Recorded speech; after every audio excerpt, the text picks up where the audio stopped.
UP BEd entrance exam 2025 के लिए online form start हो चुका है। आप फॉर्म को कैसे फिलअप करेंगे और प्रिंट तक का हम आपको पूरा प्रोसेस इस वीडियो में बताने वाले हैं। इस फॉर्म को वो कैंडिडेट भी फिलअप कर सकते हैं जिनका अभी बीए बीएससी बीकॉम यानी कि जिनका जो ग्रेजुएशन है वो अपीयरिंग में है, वो कैंडिडेट भी इस फॉर्म को फिलअप कर सकते हैं। चलिए हम आपको तरीका बताते हैं किस प्रकार से आप फॉर्म को फिलअप करेंगे। सबसे पहले आपको इसकी ऑफिशियल वेबसाइट पे आना है, जिसका लिंक हम आपको वीडियो को डिस्क्रिप्शन में दे देंगे। डायरेक्टली इस इंटरफेस पे आप आ जाएंगे। यहाँ पर आने के बाद आपको click here for new registration के ऑप्शन पर क्लिक करना है। यहाँ पर कुछ इन्फॉर्मेशन दी गई हैं जो ऑटोमेटिक यहाँ पर रिलोड हो जाएगा। आप इनको रीड भी कर सकते हैं। जो पूरा प्रोसेस बताया गया है, कितनी फीस कटेगी, कैसे फ़ोटो अपलोड करनी है, कैसे सब्जेक्ट चूज करना है, सब कुछ बताया गया है। आपको यहाँ पर आई एग्री पे क्लिक करना है और आगे बढ़ जाना है। यहाँ पर भी कुछ नोटिफिकेशन दिए गए हैं, पॉलिसी दी गई हैं, आप इनको क्लोज कर दीजिए। अब फॉर्म को भरना स्टार्ट करते हैं। यहाँ पर सबसे पहले अभ्यर्थी का नाम फिलअप करना है, जैसे कि हाई स्कूल की मार्कशीट में लिखा गया है। आप अपने नाम को दोबारा से रिपीट करेंगे ताकि कोई गलती ना हो जाए। फिर यहाँ पर अभ्यर्थी के पिता का नाम लिखना होगा, पिता के नाम को कंफर्म करेंगे। उसी प्रकार से माता का नाम कंफर्म करेंगे। डेट ऑफ बर्थ फिलअप करेंगे, डेट ऑफ बर्थ को भी आपको कंफर्म करना होगा। स्क्रॉल करके आपको नीचे की तरफ आ जाना है। यहाँ पर देखिए आपको एक ईमेल आईडी देनी होगी। आप अपने ईमेल आईडी को कंफर्म करेंगे। फिर आपको एक मोबाइल नंबर देना है, मोबाइल नंबर को भी आपको कंफर्म करना है और जनरेट ओटीपी के ऑप्शन पे क्लिक करना है। फिर से आपको यहाँ पर कैप्चा कोड फिलअप करना होगा और आपको सबमिट के ऑप्शन पे क्लिक करना है। फिल करके हम यहाँ पर वैलिडेट करते हैं, तो ये देखिए वैलिडेट हो चुका है। अब आपको फिर से यहाँ पर कैप्चा कोड डालना है और रजिस्टर के ऑप्शन पर क्लिक कर देना है। रजिस्ट्रेशन नंबर मिल चुका है। फॉर्म भरने के लिए ऊपर एक ब्लिंक कर रहा है, click here to edit application, यहाँ पर आपको क्लिक करना है। अब यहाँ पर देखिए आपने जो फॉर्म फिलअप किया हुआ था, आपका नाम सब कुछ यहाँ पर है। बस आपको जेंडर कंफर्म करना है, आपको वैवाहिक स्थिति कंफर्म करना है, शादी हुई है कि नहीं हुई है, यहाँ पर राष्ट्रीयता चूज करना है। फिर आपको राज्य निवास क्या है, यूपी है, क्लिक कर लीजिए। हाई स्कूल आपने कहाँ से पास किया है, यूपी से किया है, अदर से किया है, तो ये सारी चीज़ें आपको बतानी होंगी। हमने यूपी से किया, यस करेंगे। 12th आपने कहाँ से किया, यूपी से किया है, यस कर दीजिए। और ग्रेजुएशन आपने कहाँ से किया, उत्तर प्रदेश से की है, तो यहाँ पर भी आपको यस कर देना है। अगर अदर से है तो अदर पे आप क्लिक कर सकते हो, नो कर सकते हैं। आपकी कैटेगरी क्या है, general, OBC, SC ST confirm करेंगे। ओबीसी कैंडिडेट हैं, अगर आपकी आय यानी आपके परिवार की आय 8 लाख या उससे कम की है तो यहाँ पर आपको यस कर देना है, तभी आपको छूट मिलेगी। यानी कि आप नॉन क्रीमी लेयर से संबंधित रखते हैं तो यस कर दीजिएगा। अब आपको यहाँ पर अपनी कैटेगरी सर्टिफिकेट यानी कि जाति प्रमाण पत्र संख्या यहाँ पर आपको दर्ज करना होगा। आपसे पूछा जा रहा है कि आप दिव्यांग हैं यानी हैंडीकेप्ड हैं, अगर हैं तो यस करिएगा, अगर नहीं है तो नो कर दीजिए। फिर आपको आगे आ जाना है। आईडी प्रूफ में यहाँ पर देखिए, जैसे कि यहाँ पर driving licence, passport, voter ID है तो ठीक है। अगर जैसे आधार कार्ड आपके पास है, अदर पे क्लिक कर लीजिएगा, ठीक है ना। तो हमने यहाँ पर क्या किया, अदर पे हमने क्लिक कर दिया।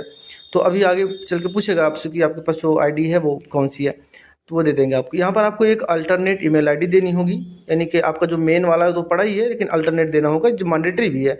एक अन्य मोबाइल नंबर और दे दीजिए, अपना भी दे सकते हैं या फिर आपके परिवार में कोई भी हो दे सकते हैं। अपना पता यहाँ पर आपको बताना होगा, जो कि बड़ा ही आसान है। यहाँ पर अपना स्टेट चूज़ करेंगे, फिर आपको अपना डिस्ट्रिक्ट चूज़ करना है, अपने एरिया का पिन कोड आप डालेंगे और आगे बढ़ जाइए। यहाँ पर आपको यस कर देना है। इसमें पूछा जा रहा है कि आपका स्थायी पता पत्राचार पते के समान है, तो यस कर दीजिए, ठीक है ना। आपको दोबारा से एड्रेस फिलअप करने की जरूरत नहीं पड़ेगी। अब यहाँ पर जो डॉक्यूमेंट अपलोड करते हैं, सबसे ज़्यादा गलती आप करते हैं जो थंब अपलोड करते हैं, यानी कि फिंगर का निशान। ये वो तर्जनी मांगता है, तो कुछ लोग होते हैं जो अंगूठे का निशान लगा लेते हैं। ऐसी गलती नहीं कर, तर्जनी करना है। अंगूठे के बगल वाली उंगली है, वही उसका फिंगर आपको अपलोड करना है। तो यहाँ पर देखिए, पहले आपको पासपोर्ट साइज अपलोड करनी है, फोटो अपलोड करनी है, फिर हस्ताक्षर अपलोड करना है जो कि 50 KB से ज़्यादा का नहीं होना चाहिए। फिर यहाँ पर देखिए लिखा गया है कि कृपया बाएं और दाएं हाथ की तर्जनी छाप की स्कैन कॉपी अपलोड करें, ठीक है ना। क्या लिखा है, तर्जनी लिखा है। यहाँ पर अंगूठा नहीं लगाना है, तर्जनी के फिंगर लगाना है। ये कैंडिडेट ओबीसी हैं, इनका जाति प्रमाण पत्र भी यहाँ पर अपलोड करना होगा और आप इसे जेपीजी पीडीएफ में अपलोड कर सकते हैं, 1 MB तक की साइज। अब यहाँ पर देखिए, चाहे तो आप हाई स्कूल का, इंटर का, ग्रेजुएशन का कोई भी एक मार्कशीट यहाँ पर आपको अपलोड कर देना है, ठीक है ना। उसके बाद आगे बढ़ेंगे तो आय प्रमाण पत्र की स्कैन की हुई कॉपी अपलोड करेंगे, यानी कि आपका जो इनकम सर्टिफिकेट है वो अपलोड करेंगे। और यहाँ पर देखिए, आप जैसा आपने अदर आईडी दिया हुआ था ना, तो यहाँ पर आपको अपने आधार कार्ड की कॉपी अपलोड कर देनी है। यहाँ पर सभी डॉक्यूमेंट अपलोड कर दिए हैं, हमने प्रीव्यू भी कर लिया है। बस आपको यहाँ पर सेव एंड कंटिन्यू के ऑप्शन पे क्लिक करना है और ओके करना है। सबसे पहले आपको पूछा जा रहा है कि बीएड हेतु चयनित स्ट्रीम आपका क्या है, जैसे कि आर्ट, साइंस, कॉमर्स या फिर एग्रीकल्चर जो भी होगा। और यहाँ पर पूछा जा रहा है कि आप जो एग्ज़ाम देंगे वो किस भाषा में देंगे, हिंदी में देंगे या फिर इंग्लिश में देंगे, ठीक है ना, जो एंट्रेंस एग्जाम आपका हो किस भाषा में देना चाहते हैं भाषा चूज करिए। अब आपको यहाँ पर अपने हाई स्कूल का डिटेल यानी 10th की मार्कशीट का डिटेल आपको देना होगा, जैसे कि बोर्ड कौन सा है, ये यहाँ पर यूपी बोर्ड है तो हमने चूज कर लिया। कुल प्राप्तांक कितना है और अधिकतम अंक, कुल प्राप्तांक मतलब कितना अंक आपने पाया था वो बताइए, और पूर्णांक कितना था वो बताइए, प्रतिशत ऑटोमेटिक आ जाएगा। आपने हाई स्कूल कब उत्तीर्ण किया वहाँ पर वर्ष आपको चूज करना होगा, और हाई स्कूल की मार्कशीट यहाँ पर आपको अपलोड करनी होगी। और यहाँ पर दिया गया है 1 MB तक की साइज आपकी हो सकती है, JPG PDF में आप किसी में भी अपलोड कर सकते हैं, बड़ी आसानी के साथ अपलोड हो जाएगा। उसी प्रकार से आपको इंटर यानी 12th का डिटेल भी देना होगा, बोर्ड, कुल प्राप्तांक, अधिकतम अंक, ये तो आप जान ही गए हैं, आसानी से इनको अपलोड कर दीजिए। हम आगे बढ़ते हैं, यहाँ पर ग्रेजुएशन का डिटेल देना है। अगर आप पास हो चुके हैं तो यहाँ पर आप पास करेंगे। अगर आपका जो फाइनल ईयर का रिजल्ट है यानी फाइनल सेमेस्टर का रिजल्ट अपीयरिंग है तो अपीयरिंग कर दीजिए। और आर्ट है, कॉमर्स से जो भी होगा चूज करिए। किस विद्यालय में आप पढ़ाई कर रहे हैं उस विद्यालय का नाम बताइए, और फाइनल ईयर का रोल नंबर बताइए, कब पास होंगे, तो एक ही ऑप्शन आएगा 2025। क्लिक कर लीजिए और आपको सेव एंड नेक्स्ट के ऑप्शन पर क्लिक कर। अब आपसे यहाँ पर एडिशनल डिटेल पूछी जा रही है कि जैसे कि आपने किसी प्रतियोगिता में भाग लिया है, किसी विश्वविद्यालय खेल प्रतियोगिता में, तो यस अन्यथा नो करिएगा। आपने NCC लिया हुआ है तो यस अन्यथा इसमें भी आपको नो कर देना है। क्या आप स्वतंत्रता सेनानी से संबंधित हैं तो यस अन्यथा भी नो कर दीजिएगा। क्या आपकी जो गार्जियन है वो कोई कर्मचारी हैं, सैन्य कर्मचारी हैं जो अपंग हो चुके हैं या फिर मृत या फिर लापता हैं, इस प्रकार से संबंधित है तो यस अन्यथा इसमें नो कर दीजिएगा। कि आपके माता पिता पति या पुलिस PSC में हैं तो होमगार्ड के दौरान मृत घोषित हो चुके हैं या फिर जो भी होगा, इस प्रकार से अगर कुछ है तो करिएगा, अन्यथा फिर नो करके आगे बढ़ जाइए।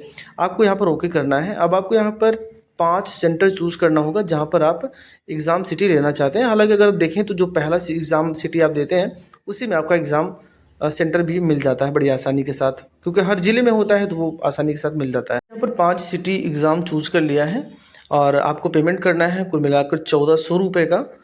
तो यहाँ पर देखिए आपको ऑनलाइन दिखाई दे रहा है, बस आपको कुछ भी नहीं करना है, स्क्रॉल करके नीचे की तरफ आ जाना है। एग्री के ऑप्शन पे क्लिक करना है, कैप्चा कोड डालना है और आपको सबमिट के ऑप्शन पे क्लिक कर देना है। इन्फॉर्मेशन मांगा जा रहा है, यहाँ पर भी आपको प्रोसीड के ऑप्शन पे क्लिक करना है। आप देखिए आपके सामने बहुत सारे मेथड आ जाएंगे कि पेमेंट आप कैसे करना चाहते हैं। हालांकि यहाँ पर सिर्फ 2 मेथड हैं, एक तो हमारे पास डेबिट कार्ड क्रेडिट कार्ड का है, दूसरा नेट बैंकिंग का है। यहाँ पर हम अपना डेबिट कार्ड नंबर डालेंगे, एक्सपायरी डेट डाला हमने, CVV नंबर डाला और कार्ड भी क्या नाम है वो डाला। मेक पेमेंट फॉर 1400 रुपये पे हम क्लिक करेंगे तो आपके इस बैंक अकाउंट से जो भी मोबाइल नंबर लिंक होगा उस पर एक OTP भेज दी जाएगी। उस OTP को यहाँ पर आप फिल करेंगे, फिर आपको कंफर्म के ऑप्शन पे क्लिक, आपका पेमेंट बड़ी आसानी के साथ कंप्लीट हो जाएगा। अगर पेमेंट मान के चलिए फेल्ड हो जाता है और आपके अकाउंट से पैसा कट जाता है तो आपको 24 आवर वेट करना है, तुरंत आपको पेमेंट बिल्कुल भी नहीं करना है। अगर आप तुरंत पेमेंट कर देते हैं तो नुकसान आपको झेलना पड़ सकता है। अब आपको फॉर्म प्रिंट करना है, प्रिंट एप्लीकेशन पे क्लिक करिएगा, क्लिक हियर टू डाउनलोड पे करेंगे तो आपका जो प्रिंट है यानी PDF है वो यहाँ पर डाउनलोड हो जाएगा। आप इसको प्रिंट करके कस्टमर को दे सकते हैं। अगर आप खुद फॉर्म फिलअप कर रहे हैं तो आप इसको सेव करके रख लीजिए। और किसी प्रकार का कोई फॉर्म फिलअप करना हो या कोई भी योजना आती है गवर्नमेंट की तो आपको इस चैनल पर मिल जाएगा। आप चैनल को सब्सक्राइब ज़रूर